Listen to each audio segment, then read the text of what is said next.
साथियों, निजी शिक्षण संस्थाओं को विभिन्न प्रकार के ऑनलाइन कार्य पीएसपी पोर्टल पर करते समय विभिन्न कठिनाइयाँ उत्पन्न होती हैं। उन कठिनाइयों को समझते हुए हमारे द्वारा एक वीडियो यूट्यूब पर अपलोड किया गया है।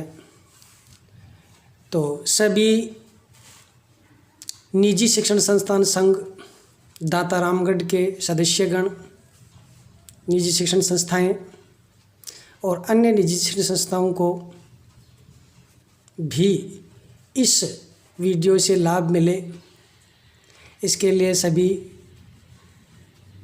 संस्था प्रधान इसे अधिक से अधिक लाइक, शेयर और बेल आइकन दबाकर सब्सक्राइब करें, जिससे आगे आने वाले इसी प्रकार के वीडियो की आपको तुरंत जानकारी मिल सके। तो साथियों, हम आज बात करना चाहते हैं, ये वीडियो सत्र 2021-22 के लिए आरटीई प्रवेश हेतु प्रोफाइल अपडेट करने से संबंधित है। ये प्रोफाइल अपडेट करने के अंतिम तिथि 15 मार्च 2021 है। अतः अतिशीघ्र अपनी 2021-22 की प्रोफाइल अपडेट कर पीओ को सूचित कर दें, क्योंकि इसी प्रोफाइल के आधार पर अगले सत्र 2021-22 के आरटी के प्रवेश होंगे। अतः सभी संस्था प्रधान अतिशीघ्र अपना प्रोफाइल अपडेट करें। इसके लिए मैं आपको बताना चाहूँगा कि अपने पीएसपी पोर्टल पर लॉगिन हो जाएं। उसके बाद में आपको यहाँ पे एक मान्यता का पोर्टल जो दिखाई दे रहा है, इसको आपको अभी टच नहीं करना है। ये एकीकृत मान्यता मॉड्यूल है जो सभी विद्यालयों को अतिशीघ्र ही भरना है। इसका 2 महीने का समय दिया गया था, जिसमें से 15 दिन निकल चुके हैं और अभी 1.5 महीना शेष है। अतः इससे पहले हमें सत्र 21-22 के लिए अपना प्रोफाइल अपडेट करना है। इसके लिए अपने पोर्टल पर प्रथम टैग में विद्यालय वार्षिक प्रोफाइल पर जाते ही कर्सर रखेंगे, वहाँ नीचे तुरंत पहला ऑप्शन आता है विद्यालय प्रोफाइल विवरण 21-22। इस पर आप क्लिक करेंगे और इस पर क्लिक करते ही विद्यालय वार्षिक परिवर्तन सूचना प्रपत्र आपको दिखाई देता है। इसमें वार्षिक सूचनाओं को आप परिवर्तित कर सकते हैं। तो कौन कौन सी सूचनाएं परिवर्तित कर सकते हैं, उनके बारे में आप विस्तार से जानें और अपने विद्यालय की प्रोफाइल तैयार करें। सबसे पहले अपने विद्यालय का नाम अंग्रेजी में, हिंदी में पहले से प्रदर्शित है। ये अभी अपडेट नहीं हो पाएगा। इसमें किसी प्रकार का यदि संशोधन अपेक्षित है तो उसको बाद में करेंगे। इससे पहले आप जो विद्यालय का नवीनतम यूडाइस कोड, ये यूडाइस कोड है, यदि आपका विद्यालय का सही है तब तो ठीक है, और यदि सही नहीं है तो इसमें आप अपना सही यूडाइस कोड अपडेट कर दें। और इसके बाद में पीएसपी कोड आपके हैं, और उसके बाद में आप जैसे ही नीचे चलेंगे विद्यालय का स्थान यानी पूरा पता, ये अभी चेंज नहीं होगा, जिला चेंज नहीं होगा। उसके बाद में आता है ब्लॉक, क्योंकि सीकर जिला है, इसमें इस साल कई नए ब्लॉक बने हैं, इसलिए उन ब्लॉकों को यदि आपका ब्लॉक परिवर्तित हो गया है तो यहाँ पे आपको ब्लॉक का चॉइस करना है। जैसे हमारा ब्लॉक पहले दातारामगढ़ था, वो पलसाना हो चुका है, तो हमने यहाँ पे पलसाना अपडेट कर दिया। उसी प्रकार से आगे ग्राम पंचायत आपकी कौन सी है, उस ग्राम पंचायत को यहाँ पे आप करेंगे। इसके बाद में वार्ड का मतलब यहाँ पे गांव से मतलब है कि कौन सा गांव है। जैसे रेवेन्यू गांव कितने हैं आपके उस ग्राम पंचायत में, उन सभी का नाम प्रदर्शित होगा। उसमें आपका विद्यालय कौन से गांव में है, उस गांव को आप यहाँ पे क्लिक कर देंगे। इसके बाद में अन्य जो सूचनाएं हैं, पिन कोड नंबर है, नज़दीकी पुलिस थाना है, और विधानसभा क्षेत्र है, यदि ये चेंज हो गए हैं तो ये भी आपको चेंज दिखाई देंगे, अन्यथा ये चेंज नहीं है तो ये आपको चेंज दिखाई नहीं देंगे, क्योंकि विधानसभा क्षेत्रों में अभी चेंजेज नहीं हुआ है।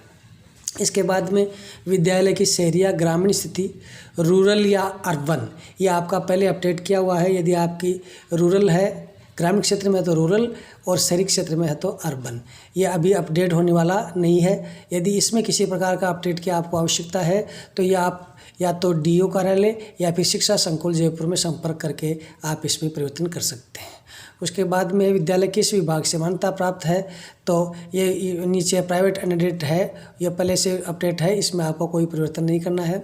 इसके बाद में आता है विद्यालय के निकटतम राजकीय विद्यालय विवरण।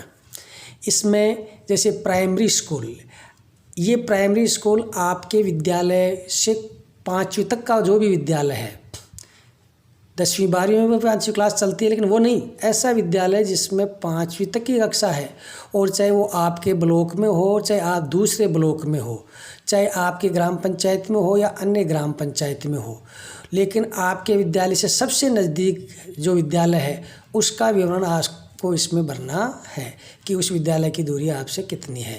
दूसरा है अपर प्राइमरी स्कूल, ये भी वही बात है, चाहे आपके ग्राम पंचायत का हो, चाहे दूसरे ग्राम पंचायत का हो, चाहे अन्य ब्लॉक का हो, लेकिन आपके विद्यालय के जो नज़दीकी उच्च प्राथमिक कक्षा 8 तक का विद्यालय है उसका विवरण आपको यहाँ पे भरना है।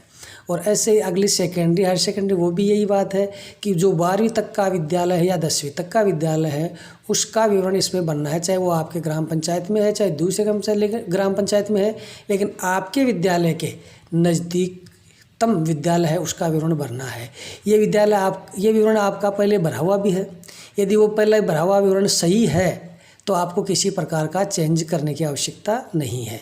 और यदि इसमें कि आप बदलाव अपेक्षित समझते हैं तो आप इसमें चेंज कर दें और जो नज़दीकी विद्यालय हैं उनका विवरण इसमें भर दें। उसके बाद में स्कूल के आरटी मान्यता वगैरह कब का दिया हुआ है, ये अभी चेंजेबल नहीं है। आपका जो मान्यता के आधार पर विद्यालय शिक्षण का माध्यम क्या है, ये भी आपका अभी बदलाव नहीं होने वाला है, यहाँ से कोई इसके बदलाव नहीं है। और इसके बाद में आपके मान्यता के क्रमांक वगैरह है, इनमें भी कोई बदलाव नहीं होगा। इसके बाद में आता है विद्यालय का संपर्क विवरण।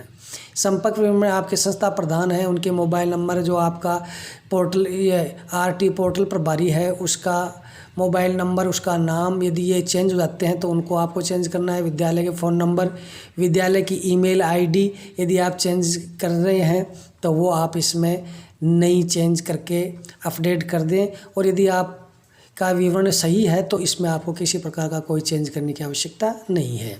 उसके बाद में नीचे आता है विद्यालय की एंट्री कक्षा। एंट्री कक्षा आपने पूर्व में पिछले सत्र में अपडेट की थी, उसके आधार पर आपके विद्यालय की एंट्री कक्षा और उच्चतम कक्षा दोनों लिखी हुई हैं, ये यहाँ से कोई परिवर्तन नहीं होगा। यदि आप चाहते हैं कि ये भी परिवर्तन हो तो ये परिवर्तन शिक्षा संकुल जयपुर से ही हो सकता है, इसलिए यदि ऐसा आपकी आवश्यकता है तो आप वहाँ से संपर्क करें, अन्यथा ये परिवर्तन जो भी विवरण दिया गया है उसके आधार पर आप आगे चलें। अब आगे आता है कि विद्यालय में प्रवेश कक्षा, प्रवेश हेतु कुल सीट। इसमें जो प्रवेश कक्षा, ये आपने जो विद्यालय की एंट्री कक्षा भरी थी उसी के आधार पर आपके प्रदर्शित होंगे। किसी के फर्स्ट क्लास प्रदर्शित होगी, किसी के P1 की P3 P2 जो आपने विद्यालय की एंट्री कक्षा उसके आधार पर आपको प्रदर्शित होंगे। तो प्रवेश हेतु कुल सीटें हैं, ये आपको आरटी और गैर आरटी मिलाकर आपने कितनी सीटें 60, 20, 50 जो भी निर्धारित लिखी हैं 100 उनको भरना है। और वर्तमान में अध्ययनत इस सत्र में, सत्र 20-21 मतलब जो अभी गया चल रहा है, 20-21 सत्र में कितने एडमिशन हैं उन क्लासों में उनको आपको भरना है। उनमें आरटी गैर आरटी सबको शामिल करते हुए इनकी संख्या भरनी है। किसी कक्षा में यदि आपके प्रवेश नहीं हुआ है तो उसमें आप शून्य प्रदर्शित कर सकते हैं। इसके बाद में यदि आपके 2 माध्यम हैं, अंग्रेजी माध्यम भी है, तो वही विवरण जो संस्था प्रधान से संबंधित विवरण है और कक्षाओं की सीटों से संबंधित विवरण है वो इसमें भर दें। और उसके बाद में आप नीचे आएंगे तो आपको प्रदर्शित होगा क्या विद्यालय को निःशुल्क रियायती दरों पर भूमि, भवन, उपकरण या अन्य सुविधाएं आवंटित हुई हैं। तो इसमें आपको हाँ या नहीं 2 प्रकार के ऑप्शन मिलेंगे, लेकिन मैं मानता हूं कि हमारे यहाँ पे अधिकांश विद्यालयों को ये सुविधाएं आवंटित नहीं होती, इसलिए आपको नहीं भरना है। फिर भी यदि किसी को ये सुविधाएं आवंटित हुई हैं तो आप वहाँ पे हाँ भरेंगे।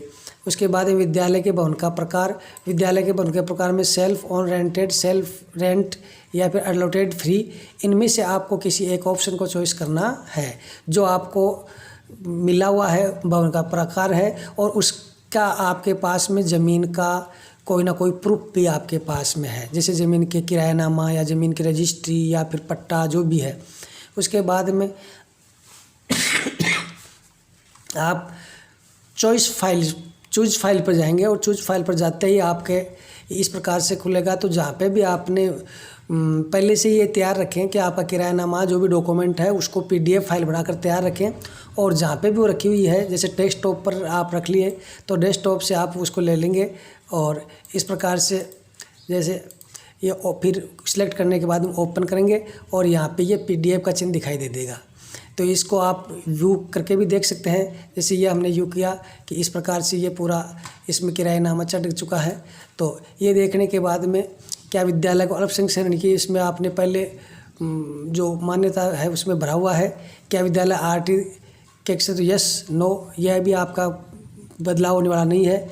आपके द्वारा विद्यालय लॉगिन के लिए अभी PHP कोड उपयोग किया गया क्या, उसके अतिरिक्त भी यदि आपके पास कोई PHP कोड है, यानी आपके पास 2 PHP कोड हैं तो यहाँ पे आपको यस भरना है।